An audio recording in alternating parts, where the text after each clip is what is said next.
কিরে রহিম, মাটিতে তোর পা পড়েছে? শুনলাম তুই নাকি বিয়ে করেছিস, সাথে আবার 10 ভরি সোনা পেয়েছিস। আমি তো ভাবছিলাম সুন্দরী বউ আর এতগুলো সোনা পাওয়ার পর অহংকারে তোর পা মাটিতেই পড়বে না। তুমি যে কি বলো না রাজীব দাদা, আমি তো আর পণ চাইনি। আমার শ্বশুর মশাই ইচ্ছে করে তার মেয়েকে সাজিয়ে পাঠিয়েছে, আর ওসবের জন্য অহংকার হবে কেন? যাগ্গে দাদা, তোমার কাছে একটা কাজে এসেছি। আমার বউয়ের এই গহনাটা নাকি একটু রংটা হালকা হয়ে গেছে, একটু পালিশ করে দাও তো দাদা। এ কথা বলে রহিম একটা ভারী গহনা রাজীবকে দেয়। আর রাজীব তো এত ভারী গহনা থেকে হতবাক হয়ে যায় আর হা করে গহনার দিকে তাকিয়ে থাকে। আর এদিকে রহিম গহনার জন্য অপেক্ষা করে। আর রহিম একটা সহজ সরল একটা ছেলে, মাত্র কদিন আগে অনামিকাকে বিয়ে করে নিয়ে এসেছে। তুমি ফিরেছো গো, আমি তোমার জন্য অপেক্ষা করছিলাম। আসলে বিয়ের পর থেকে মাছ মাংস খেতে খেতে আমার অনীহা চলে এসেছে। তোমাকে যে কচু আনতে বলেছিলাম, তুমি আনোনি? এই যে বিয়ের পর বউ একটা খাবার খেতে চেয়েছে, আর আমি কিনা সেটা আনতে ভুলে গেছি। আসলে গিন্নি হয়েছে, থাক। তোমাকে আর মানে করতে হবে না। তুমি আমার জন্য কচু আনতে ভুলে গেছো। থাক, তোমাকে আর কচু আনতে হবে না। টাকা দাও, আমি নিজেই গিয়ে কচু কিনে আনবো। এ কথা বলে অনামিকা রহিমের পকেট থেকে টাকা বের করে নেয় আর সে টাকা নিয়ে বাজারের দিকে যেতে থাকে। এ কি বেপরোয়া বউরে বাবা, বিয়ের কয়দিন যেতে না যেতেই বরের পকেট থেকে টাকা বের করে নিচ্ছে, আবার একা একা বাজার যাচ্ছে। তবে একটা কথা আমি কিছুতেই বুঝতে পারছি না, এ তো সব খাবার থাকতে আমার বউ কচু খাবার জন্য এমন করছে কেন? আমার বউয়ের আবার কচু খাবার পছন্দ নয় তো? এসব কথা বলে রহিম বারান্দায় বসে পড়ে। আর বেশ কিছুক্ষণ পরে অনামিকা সামান্য কিছু কচু নিয়ে রেগে ফুসতে ফুসতে বাড়িতে ফিরে আসে। এ কি গো, কি হয়েছে তোমার? তুমি এত রেগে আছো কেন? আর 500 টাকা নিয়ে গেলে, এতটুকু কচু নিয়ে এলে যে? আর বলো না গো, টাকা দিয়ে কচু নিয়ে আসতে ধরেছি, আর তখনই কচুওয়ালা আমায় ডেকে কিছু খুচরো টাকা দিল। আমি কি ভিখারি নাকি যে খুচরো টাকা নিব? তাই আমি ওনার মুখের উপর ছুঁড়ে মেরে এসেছি। হায় হায় রে, এ আমি কাকে বিয়ে করে এনেছি? এ বউ যেমন বেপরোয়া তেমন বোকা। না জানি এ বউ আমার কতই ধ্বংস করবে সংসারটাকে। আরে বোকা বউ, এখানে মাত্র কিছু টাকার কচু, তাই হয়তো দোকানদার তোমাকে বাকি টাকা ফেরত দিতে চেয়েছিল, আর তুমি কিনা টাকা না নিয়ে আমার এতগুলো টাকা ধ্বংস করে এলে। শোনো, তুমি একদম আমার দোষ দিবে না। তুমি যদি কচু কিনে আনতে, তবে কি আর আমি এমন করতাম? সে যাই হোক, তোমায় একটা কথা স্পষ্ট করে বলে দিচ্ছি, রোজ তুমি কচু কিনে আনবে, বুঝলে? এসব কথা বলে অনামিকা কচুগুলো নিয়ে ঘরে চলে যায়। আর রহিম হতবাক হয়ে তার কার্যকলাপ দেখে। কিরে রহিম, তোর মুখটা এত মলিন কেন রে? বিয়ে করতে না করতেই আনন্দ ফুরিয়ে গেল নাকি?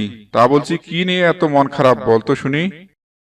এরপর রহিম তার বউয়ের বোকামির কথা খুলে বলে।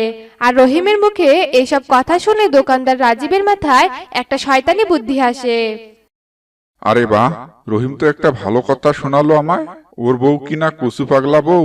তবে আমি এবার কচু ব্যবহার করে আমি ওর বউকে বোকা বানাবো, সব গহনা হাতিয়ে নেব। আহারে, তবে তুই তো ভারী মুশকিলে পড়েছিস। তবে এত চিন্তা করিস না, একটু কড়া শাসনে রাখ, দেখবি কয়েকদিন পর আপনা আপনি ঠিক হয়ে যাবে। দোকানদার রাজীবের কথা শুনে রহিম গম্ভীর মুখে চলে যায়। আর এদিকে রাজীব রহিমের গহনা হাতিয়ে নেওয়ার পরিকল্পনা করতে থাকে। আর হঠাৎ একদিন রাজীব তান্ত্রিকের বেশ ধরে রহিমের অনুপস্থিতিতে তার বাড়িতে আসে। এই যে, আপনি কে? বলা নেই কওয়া নেই, আপনি হঠাৎ করে আমাদের বাড়িতে ঢুকেছেন কেন বলুন তো? কি দরকার আপনার? মূর্খ তুই, এত কচু খাস অথচ কচু বাবাকে চিনলি না? আমি হলাম কচু বাবা। তোর মতো কচু প্রেমিকদের জাদুর কচুর বীজ দেই, যে বীজ জমিতে রোপণ করলে সোনার কচু হবে, যা তোর ভাগ্য বদল করে দেবে। তাই নাকি? আমায় ক্ষমা করবেন কচু বাবা, আমি আপনাকে চিনতে ভুল করেছি। তবে দিন বাবা, আমাকে জাদুর কচু বীজ দিন। তুই যে কচুর বীজ নিবি আমার কাছ থেকে, আমায় কি দক্ষিণা দিবি? শোন, আমি কিন্তু আবার সোনা ছাড়া দক্ষিণা নেই না। তান্ত্রিক রাজীবের কথা শুনে অনামিকা ঘরে চলে যায় আর তার সব গহনাগুলো এনে বেশধারী তান্ত্রিককে দেয়। আর তান্ত্রিক রূপী রাজীব সব গহনা নিয়ে কচুগুলো দেয় আর সোনার গহনাগুলো নিয়ে তাড়াতাড়ি সেখান থেকে চলে যায়। আর এদিকে রহিম ফিরে আসতে অনামিকা কচু বাবার ব্যাপারে সব ঘটনা রহিমকে খুলে বলে। সব শুনে রহিম বলে, হায় হায় রে, তুমি একই সর্বনাশ করেছো। তুমি কোনো না কোনো সাধু বাবার কথা শুনে তোমার সব গহনা দিয়ে দিয়েছো। আরে বোকা বউ, তুমি বোকামি করে আর কত ক্ষতি করবে আমার, বলো তো? এই তুমি চুপ করো তো, সবকিছুতেই তুমি আমাকে বোকা বলে কথা শোনাও। বুঝেছি তুমি আমাকে কচু চাষ করতে সাহায্য করবে না, তাই এসব কথা বলছো, তাই না? তবে লাগবে না তোমার সাহায্য, আমি একা একাই কচু চাষ করব।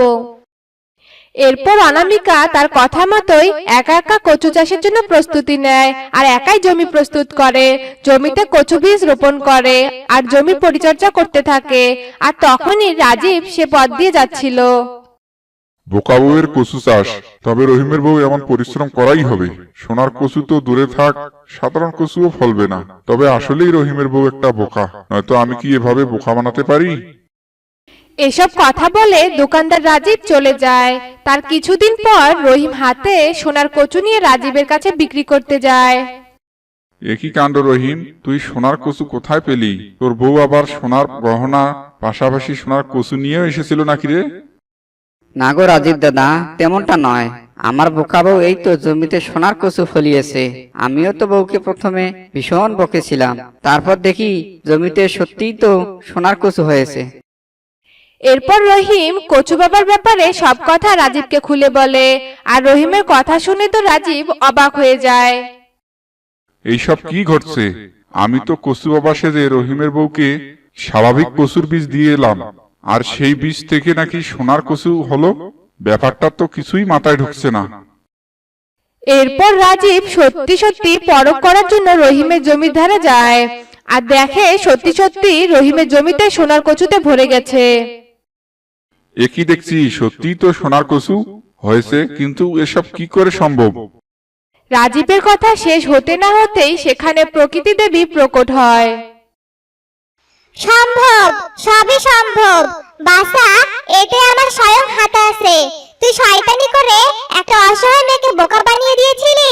এসব দেখে আমি কি চুপ করে থাকতে পারি? তাই এই জমির উপর আমার আশীর্বাদ বর্ষণ করেছি, সে কারণে এই জমিতে সোনার কচু ফলেছে। আর তোর মতো পাপীকে শাস্তি দিতে আমি এই কাজ করেছি। তবে সাবধান, অনামিকা ছাড়া কেউ যদি এই সোনার কচু তুলতে আসে তবে সে ভস্ম হয়ে যাবে। এসব কথা বলে প্রকৃতি দেবী অদৃশ্য হয়ে যায় আর রাজীব কপাল চাপড়াতে চাপড়াতে সেখান থেকে চলে যায়। আর এইভাবে বোকা বউয়ের কচু চাষের দ্বারা রহিম অনেকটা সুখে শান্তিতে দিন কাটায়। কৃষ্ণপুর গ্রামে বিমলা নামে এক বৃদ্ধা তার দুই নাতনি জুই আর জবার সাথে থাকতো। বিমলা তার দুই নাতনিকেই অনেক ভালোবাসতো। জবা জুইকে তেমন একটা পছন্দ করতো না, কেননা জুই দেখতে ততটা সুন্দর ছিল না। জবা সবসময় রূপচর্চা করত আর জুই তার ঠাকুমার কাছে সাহায্য করত।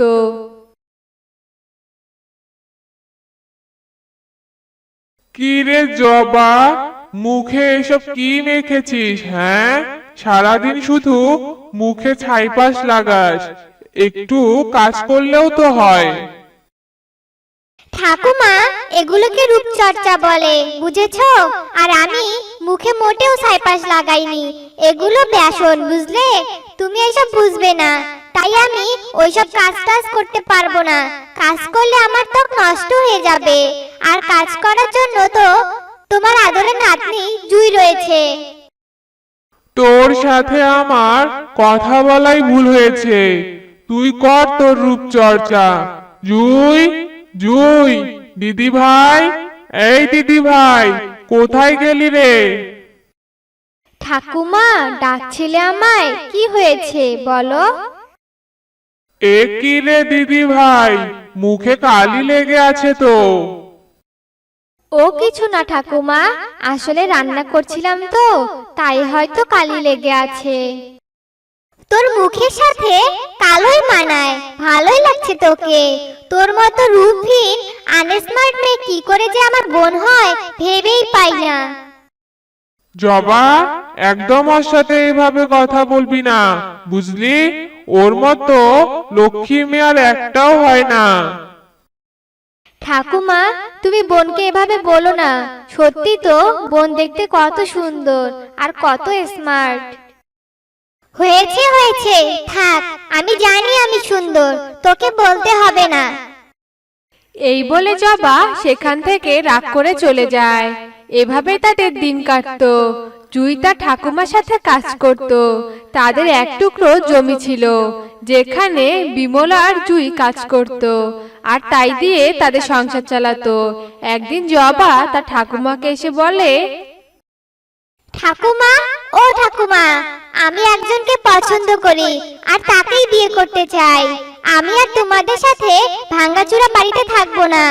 তার উপর জুয়ের মতো অসুন্দর একটা মেয়ে যেখানে আছে, সেখানে আমি থাকতে চাই না। মাথায় তো চুলও নেই, অসুন্দর দেখতে।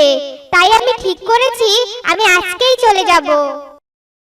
এসব তুই কি বলছিস? জুই তোর বড় দিদি, জুইয়ের বিয়ে না হতেই তুই বিয়ে করবি? হ্যাঁ করব, আর আমি জানি ওর কোনোদিন বিয়ে হবে না।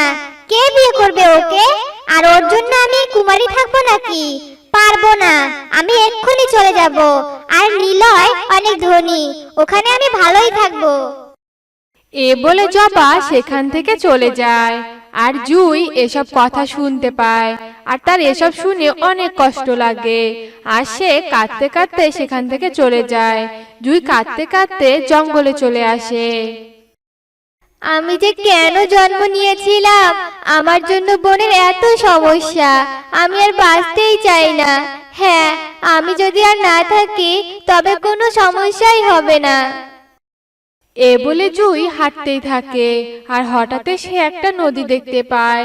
আর ওই নদীতে যখনই সে লাফ দিতে ধরবে, তখন এক ভৈরবী মা এসে জুইকে আটকায়, আর জুই বেঁচে যায়।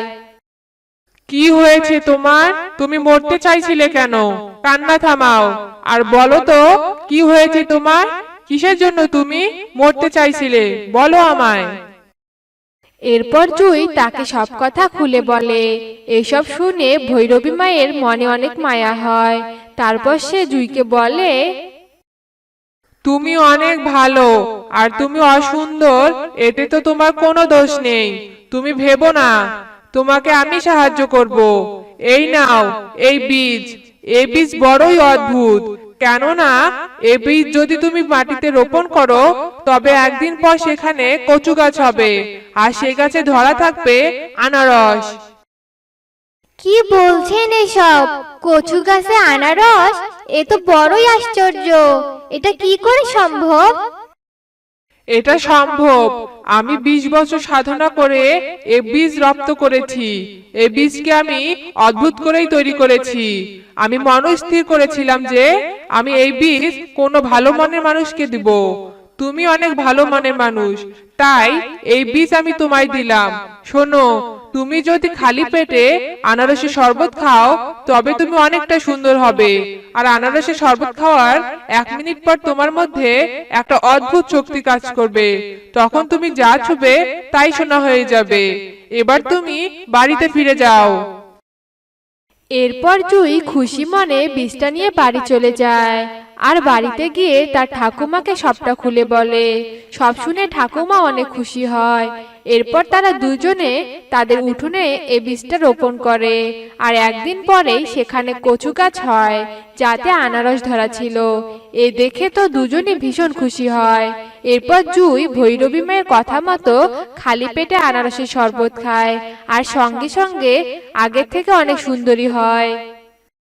ঠাকুমা, তুমি একটা কলসি নিয়ে আসো, আমি আজকে কলসিকে ছুবো। এরপর তার ঠাকুমা একটা কলসি এনে দেয়। আর জুই কলসি ছুঁতেই তা সোনা হয়ে যায়। এদিকে তারা দুজনই অনেক খুশি হয়। এভাবে তাদের অনেক উন্নতি হয়। আর জুইও অনেক সুন্দর হয়ে যায়। জুইয়ের সুন্দরী হওয়ার কথা আর সোনার কথা জবা জানতে পারে। আর সে একদিন জুইয়ের কাছে আসে। জুই, এই জুই, তোর কাছে নাকি এক অদ্ভুত গাছ আছে যেটাতে আনারস ধরে? আমাকেও আনারস দে। জুই সরল মনে তার বোনকে আনারস দেয়। শোন বোন, এই আনারস খাওয়ার নিয়ম রয়েছে। ভোরবেলা উঠে থাক, তোর কাছ থেকে নিয়ম শিখতে হবে না, আমার শোনার কোনো ইচ্ছে নেই। সুন্দর হয়েছিস, ভালো কথা, আমায় জ্ঞান দিতে আসবি না, বলে দিলাম। এরপর জবা আনারস নিয়ে তার বাড়িতে ফিরে যায় আর খালি পেটে আনারসের শরবত না খেয়ে তা ভরা পেটে খায়।